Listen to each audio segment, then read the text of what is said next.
Hi, my name is Isabella Bernis, and today I will be discussing nonverbal communication. As humans, we are constantly communicating nonverbally, which makes it very important for us to understand the ways we do communicate nonverbally. Albert Mehrabian, an expert in nonverbal communication, estimated that 93% of what we communicate to the world is nonverbal. Therefore, we must always be aware of what we are showing the world and saying to the world daily.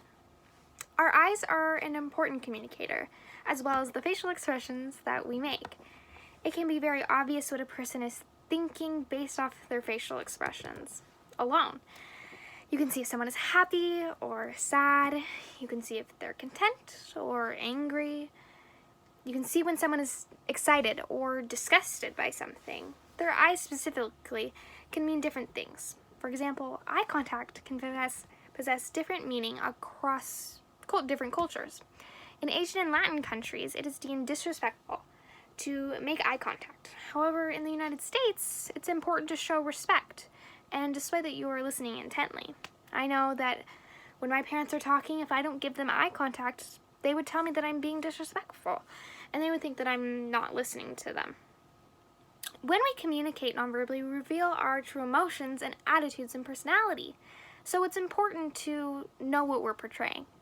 Understanding the way separate cultures communicate is key to respecting how cultures differ in communication. Some approximate percentages for communication nonverbally would be 55% is communicated through the eyes and the face, 35% is based on how we convey messages through our tone of voice and with our volume, and 7% is the actual time we use words in conversation. Some functions of nonverbal communication are repeating what you have just said, but instead of using the words again, you use actions to mimic or act out what you just said. And then there's contradicting, and that's when you say something one way, maybe it's a positive thing, but then you are not happy about it, and your facial expressions and your body language are telling a different story. And then there's substituting, which is when eye expressions, facial expressions, your body language, instead of using your voice, you use those things to convey a point or send a message all on its own without having to use words. Compliment is when you act out what you're saying at the same time. So it's complimenting the words that you're using, and it's making your message probably a little more clear if you're not able to portray it properly. And then there's also accent, and that is when you emphasize what you're saying. And if I were to say emphasize, I'm emphasizing the word emphasize. And then finally there is regulate. And that's when you're in a conversation and you're attempting to sway the direction it goes by maybe closing yourself off or opening yourself up so you sway the outcome of how the conversation is going. And another thing, one of the most interesting parts of communication to me is how others judge someone based just off their non-verbally communicating, but based off how they're non-verbally communicating.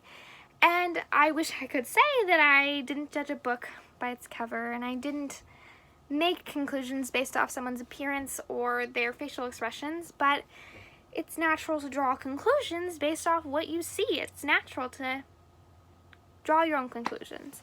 So when I see someone who looks really mean and nasty, I wouldn't expect anyone to want to talk to them or interact with them or be their friend.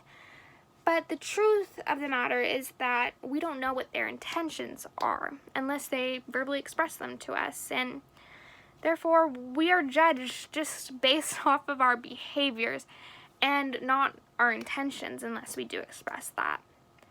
I think nonverbal communication has been the most interesting part of this class, and that's why I chose it.